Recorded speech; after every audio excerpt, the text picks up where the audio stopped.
Wild pears and pumpkin. That is what we're experimenting in the kitchen with today, as promised last week. For the Korean barbecue inspired wild pear recipe, hit the link up in the right corner.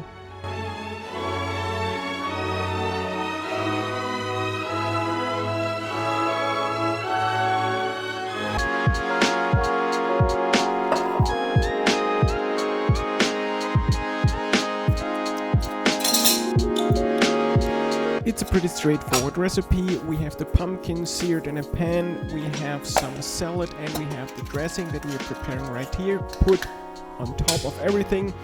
I add some original Starbucks pumpkin spice to everything, and off we go.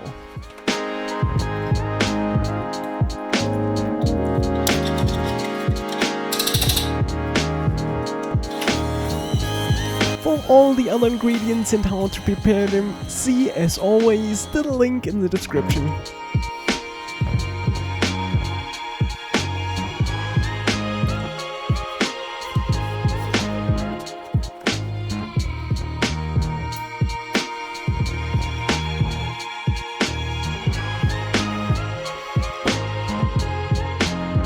There are basically three ways how to make a pumpkin taste great. To grill it, that you have those nice roast aromas, those nice roast flavors. To make it as a soup, so you have those nice creamy texture. And of course, and my most favorite version is to make a pumpkin pie. Don't fool around with other methods of preparation when it comes to pumpkin.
Is it some salad, some pumpkin, some pears, some goat cheese, some dressing, some pumpkin seeds, some pumpkin oil, and of course the wild pears as well.